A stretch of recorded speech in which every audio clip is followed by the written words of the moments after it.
एक अन्य मित्र ने पूछा है, प्यारे सद्गुरु, क्या धर्म को आत्मा, परमात्मा और शून्यता से हटाकर जीवन से जोड़ना ज्यादा ठीक नहीं है? हम आत्मा, परमात्मा और शून्यता की बातों के कारण जीवन से चूक जाते हैं। कृपया समझाने की कृपा करें।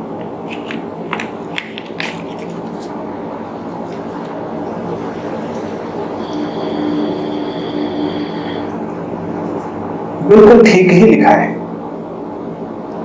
और बड़ी अंतर्दृष्टि से लिखा है कि इसमें शून्यता को भी जोड़ दिया है। भगवान बुद्ध ने जब अपनी देशना प्रारंभ की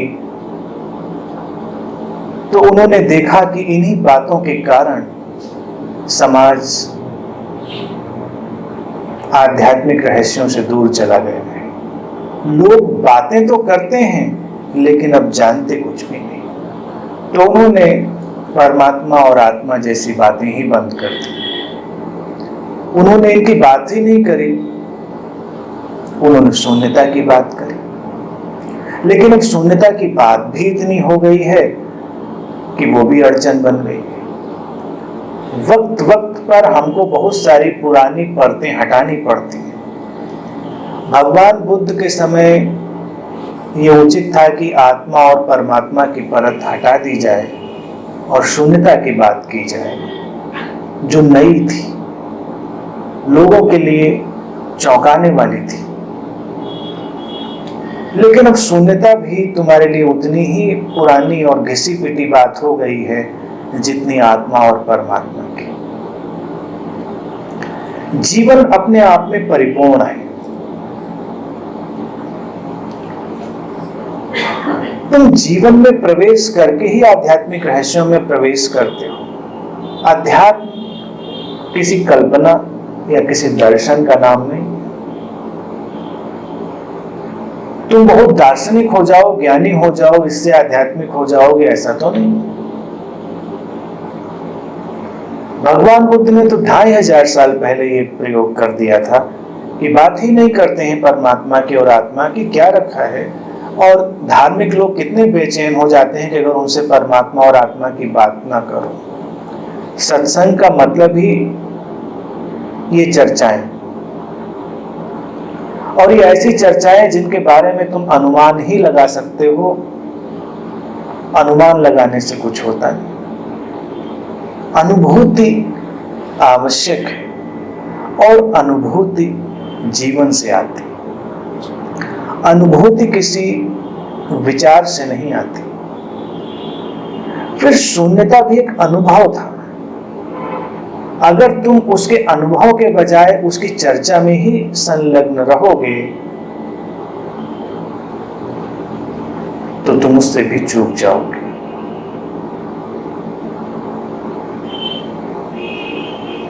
मैंने कई चीजें देखी और मुझे वो हमेशा हैरान करती रही। अक्सर तथाकथित धार्मिक लोग उन बातों से बहुत दूर होते हैं जिनकी वो बातें कर रहे होते हैं।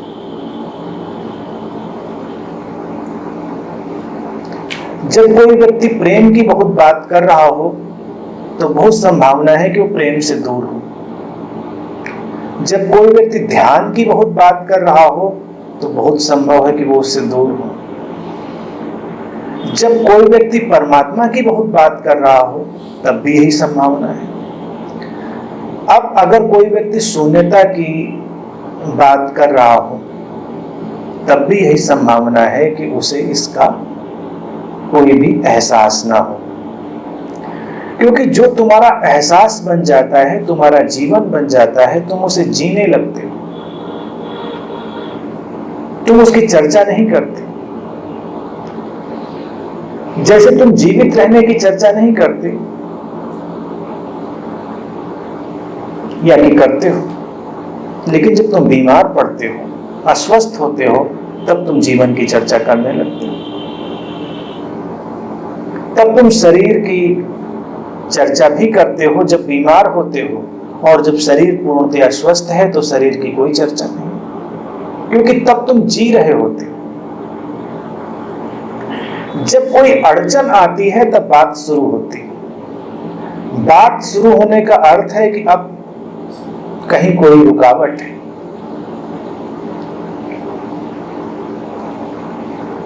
अक्सर तुमने देखा होगा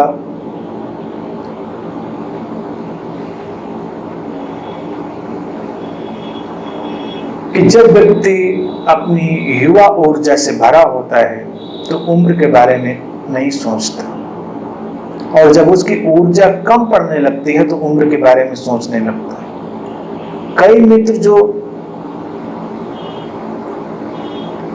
तकनीकी तौर से वृद्ध भी हो चुके हैं और उनके भीतर ऊर्जा उफन रही है, ऊर्जा उनके भीतर समंदर की लहरों की तरह उठ रही है, वो भी अपनी उम्र के बारे में नहीं सोचते।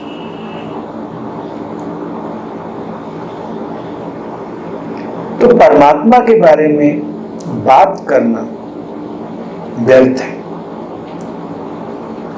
और आत्मा के बारे में बात करना भी व्यर्थ है।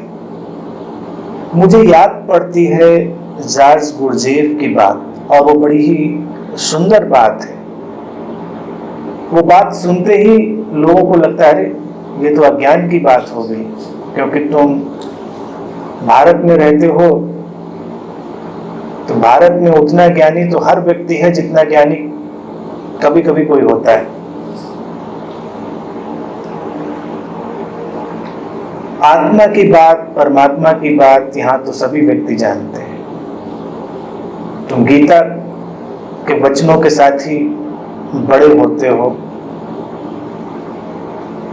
गुरजेफ ने अजीब सी बात कही, उसने कहा कि आत्मा होती ही नहीं सबके भीतर, कभी कभी किसी के भीतर आत्मा होती। तो जो भगवान कृष्ण के थॉट स्कूल से आता है व्यक्ति, उस दर्शन से, तो उसको लगता है ये बात तो गलत है। और हिंदू दर्शन में पला बढ़ा व्यक्ति भी चौंकता है, क्योंकि वो जानता है कि आत्मा तो शाश्वत है, शरीर नश्वर है। गुरजेफ कहता है कि आत्मा तो कभी कभी होती है, सबके अंदर नहीं होती। बात उसकी बिल्कुल सच है। बात सच इसलिए है कि उसे उपलब्ध करना पड़ता है। अगर तुम्हें उपलब्धि नहीं है तो वो तुम्हारे लिए ना होने के बराबर ही है। अगर तुम नहीं अनुभव कर पाते हो अपनी उस विराट अवस्था को, तो तुम्हारे लिए वो विचार मात्र है, और विचार तुम्हारे लिए कुछ भी करता नहीं, क्योंकि विचार सबसे बड़ी अड़चन। तुम जब गहराई में जाते हो, अपने भीतर उतरते हो, तो तुम्हें इस अवस्था की उपलब्धि होती है जिसे आत्मा के नाम से जानते हैं। आत्मा का अर्थ है तुम्हारे भीतर की वो अविभाजित, इनडिस्ट्रक्टिबल अवस्था, वो असीमित अवस्था, लेकिन उसे अनुभव करना है। अगर नहीं जानते हो तो फिर वो तुम्हारे लिए नहीं है।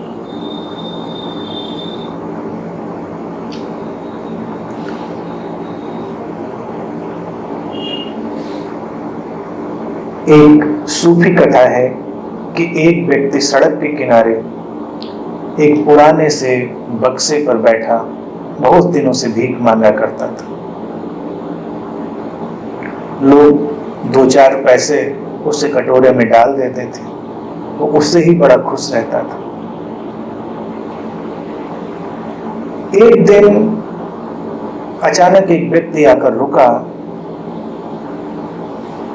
और उसने देखा उस भिखारी को उस बक्से के ऊपर बैठा हुआ। लकड़ी का बक्सा था, पुराना, जीर्ण जर्जर हो गया था, लेकिन ऐसा लगा कि जैसे इस व्यक्ति के इस बक्से से कोई पुरानी पहचान है। उसने उस भिखारी से कहा कि तुम इतने बड़े खजाने के ऊपर बैठे हो और भीख मांगते हो। भिखारी ने पूछा, कौन सा खजाना? उसने कहा, इस बक्से के ऊपर बैठे हो, इसे कभी खोल कर देखा?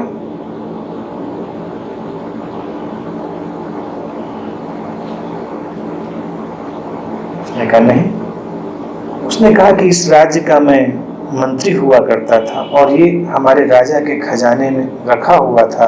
फिर युद्ध हुआ, लुटेरे ये खजाना लूट कर चले गए और पता नहीं कहाँ ये बक्सा खो गया था।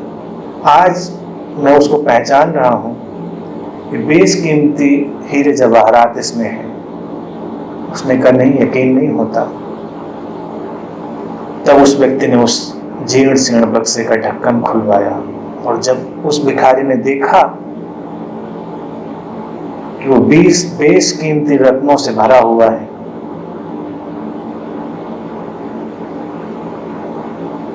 तो हैरान रह गया। वो वृद्ध हो चुका था, वो बचपन से उस बक्से के ऊपर बैठकर भीख मांग रहा था और आज इस बूढ़े व्यक्ति ने आकर उसको उसकी पहचान कराई। तो कहते हैं कि सूफी की जो सद्गुरु है तुम्हें ऐसी ही पहचान कराता है कि तुम जिस खजाने के ऊपर बैठे हो उसकी तुम्हें पहचान कराए जो तुम्हारे पास पहले से ही है। लेकिन अगर तुम्हें उसकी पहचान नहीं है तो तुम्हारे लिए होना ना होना बराबर। गुरजीएफ यही बात कह रहे हैं कि अगर तुम्हें अपने भीतर की उस असीमित अनंत सत्ता का अनुभव नहीं है तो तुम भिखारी जैसे ही हो। कई बार तुम बातों बातों में चूक जाते हो, इतनी बातें कर लेते हो कि चूक जाते हो। परमात्मा परमात्मा इतनी बात कर लेते हो कि अगर परमात्मा की अनुभूति घट रही हो तो तुम उससे चूक जाते हो। ठीक ही लिखा है कि जीवन ही अध्यात्म है। तुम जीवन में गहरे प्रवेश करके ही परमात्मा को अनुभव कर सकते हो। जैसे आत्मा को अनुभव करना है तो क्या करोगे? सोचो जरा, क्या करो? आत्मा में प्रवेश करना है तो तुम्हें शरीर से प्रारंभ करना पड़ेगा। और जो आत्मा के प्रेमी रहे हैं वो शरीर के दुश्मन हो गए हैं, शरीर के विरोधी हो गए हैं।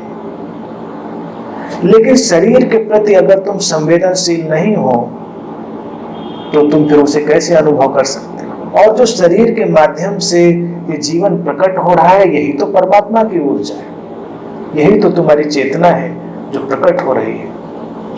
तुम अपने शरीर के प्रति जैसे जैसे संवेदनशील होते हो वैसे वैसे ही तुम दूसरों के शरीर के प्रति भी संवेदनशील होते हो। तुम्हें वहां भी वही दिखाई देता है, लेकिन ये कोई विचार नहीं है। जैसे कि तुम्हें विचार दे दिया जाए, बहुत सारे ऐसे कल्ट हैं, संप्रदाय हैं जो इन्हीं विचारों पर चलते हैं कि सब में परमात्मा देखो, सब में आत्मा देखो। तुम कैसे देख सकते? तुम्हें अनुभूति ही नहीं जिस बात की, उसे तुम कैसे देखोगे? जैसे किसी ने कभी आम नहीं देखा और उसे कहो पेड़ पर लगा हुआ आम देखो, तो वो क्या देखेगा?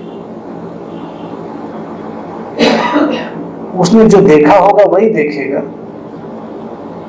मान लो वो किसी ऐसी जगह से आता है जहां आम नहीं होते, वहां बेर होते हैं, तो उसे तुम लाख कहो कि इस पेड़ पर आम को देखो, लेकिन वो बेर ही देखेगा। तुम कहोगे नहीं थोड़ा बड़ा होता है, तो थोड़ा बड़ा बेर देख लेगा।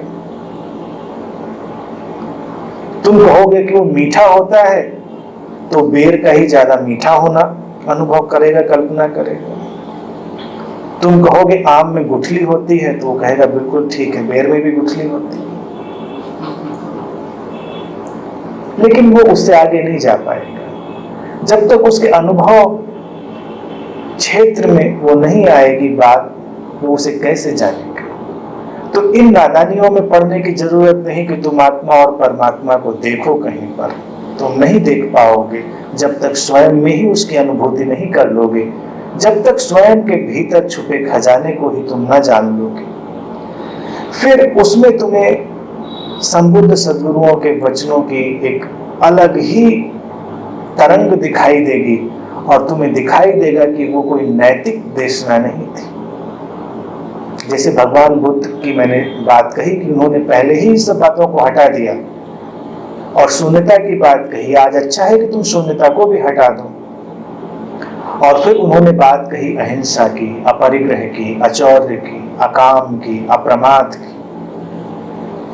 इन स्थितियों की। लेकिन ये स्थितियां क्या नैतिक दर्शन है? नहीं।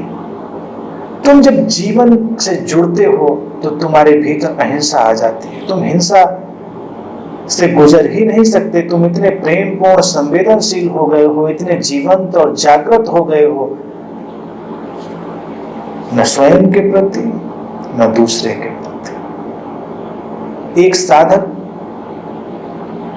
इस अवस्था में हो ही नहीं सकता, और अगर वो हो गया है तो अभी उसको अनुभूति में और गहरे जाना है।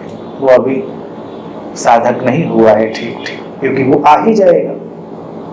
जीवन से प्रेम तुम्हें अहिंसा ले ही आएगा, तुम्हारे भीतर अहिंसा को प्रकट ही कर देगा। और अहिंसा कोई दर्शन नहीं है। अब जैसे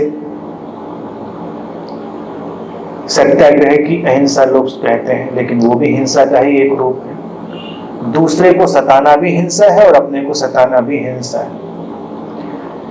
किसी को वैचारिक भावनात्मक रूप से सताना या अपने को वैचारिक भावनात्मक रूप से सताना भी हिंसा है। आक्रमण से सताना भी हिंसा है, वो सबसे स्थूल रूप है। इसीलिए कहते हैं कि साधक का होना इतना प्रीतिपूर्ण होता है कि तुम उसके सानिध्य में या एक सद्गुरु के सानिध्य में जैसे कि तुम ऊपर उठते हो। क्यों? क्योंकि उसके पास अहिंसा घटती है। अहिंसा जीवन का गुणधर्म है, वो आध्यात्मिक या धार्मिक बात नहीं है। जैसे कोई व्यक्ति किसी भी धार्मिक सत्य को ना जानता, लेकिन अगर वो जीवन में प्रवेश करेगा तो भगवान बुद्ध या महावीर या अन्य संबुद्ध सद्गुरुओं या हिंदू दर्शन के भी जो मूलभूत देशनाएं रही हैं, उनको वो अनुभव कर लेगा, उनकी अनुभूति को पा लेगा। पंच महाव्रतों की जो बात मैंने अभी कही, वो घट जाएंगे जीवन में प्रवेश करते हुए, क्योंकि वो जीवन के गुण धर्म है, वो कोई दार्शनिक बात नहीं।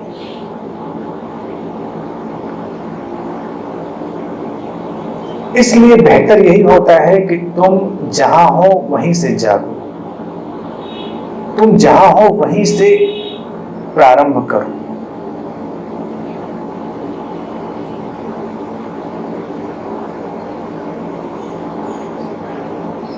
जब तुम वहां से प्रारंभ करोगे, वही जीवन में प्रवेश करना होगा। अब जीवन एक कलेक्टिव इवेंट है। जीवन कोई फ्रेगमेंटेड इवेंट नहीं है कि जीवन यहां पर है और जीवन वहां पर नहीं। जो कुछ है सब जीवन में। हर घटना जीवन का ही एक ढंग है।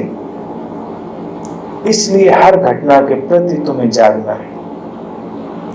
तुम चुनाव नहीं कर सकते।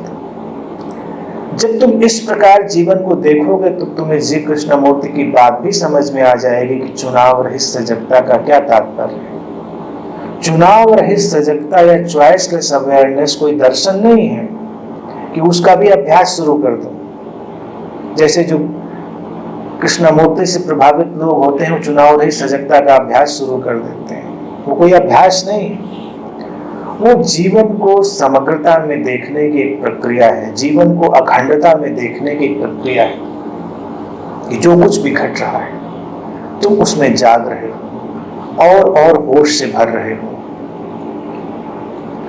जैसे जैसे तुम ज्यादा से ज्यादा होश से भरोगे, वैसे वैसे ही तुम पाओगे कि जीवन विस्तार में जा रहा है। विस्तार में जाने का परिणाम उसी प्रकार होगा जैसा पंच महाव्रतों में कहा गया है।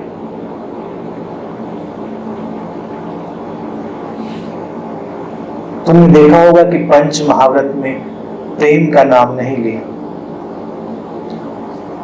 क्योंकि ये शून्यता से आया हुआ दर्शन था। तो उसमें ये बात कही गई थी कि क्या नहीं होगा और फिर उसके बाद क्या होगा।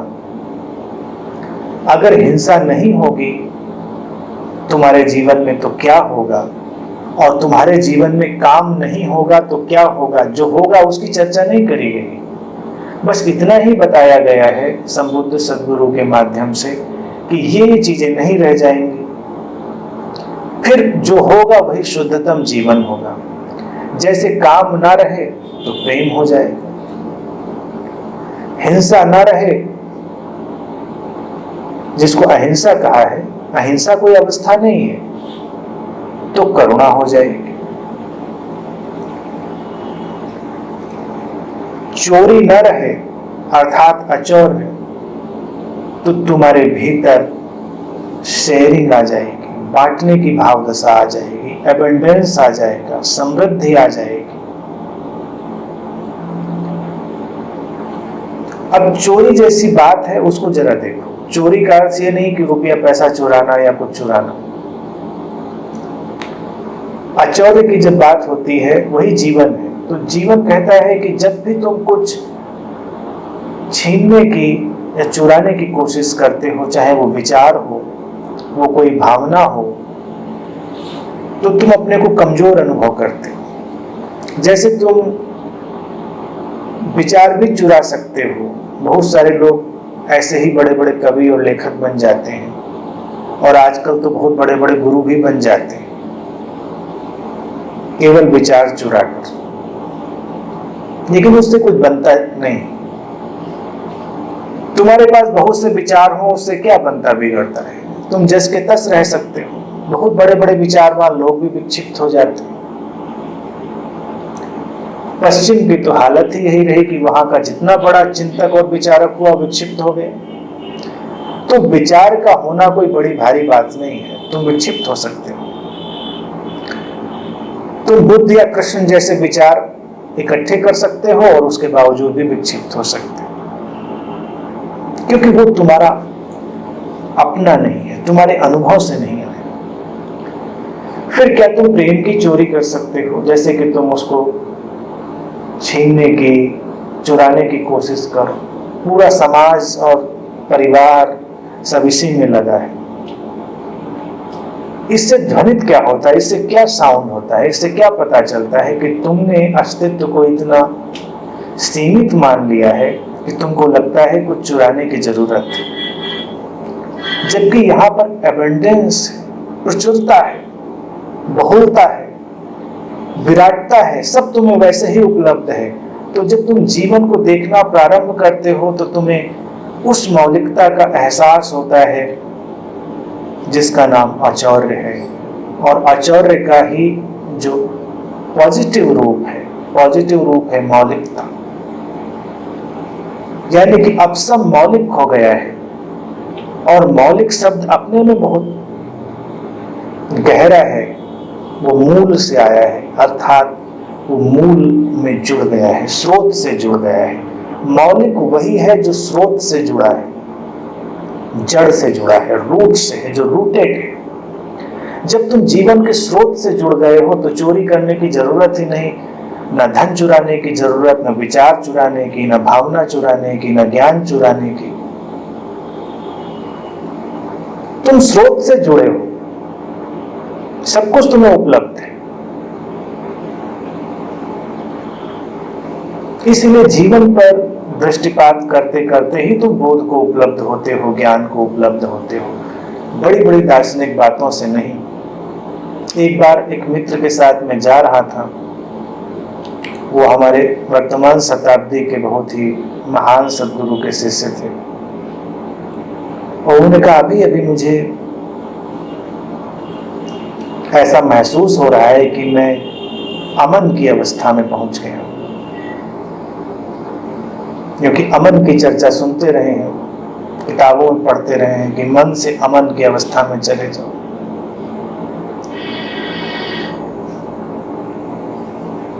मुझे पता नहीं कुछ लोगों ने इसके ध्यान भी बना लिए होंगे, अमन ध्यान, नो माइंड मेडिटेशन। लेकिन जब अमन घट गया है तो जानने वाला भी विदा हो गया है। जानना ही मन का है, मन ही जानता है। और जब मन से तुम पार जाते हो तो तुम जीवन के स्रोत में होते हो। अनुभूति भी जाती है, अनुभोक्ता भी जाता है, बस जीवन होता है। इसी बात को और व्यवहारिक तुम समझोगे, जिस क्षण तुम सचमुच में प्रेम में होते हो उस समय प्रेमी भी नहीं रहता।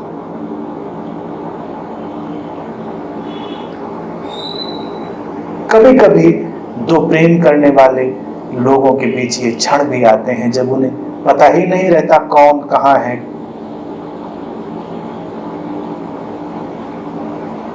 तो इस प्रकार अपने चारों ओर फैले जीवन में प्रवेश करो पूरी सजगता से, संवेदनशीलता से, और तुम पाओगे कि अध्यात्म के सारे रहस्य तुम्हें उपलब्ध है। धर्मों ने जो कुछ गहरे से गहरा जाना है वो तुम्हें उपलब्ध है। तुमने कोई बड़ी बड़ी बात नहीं की और अब तुम सब जानते हो। आज के लिए इतनी ही बात।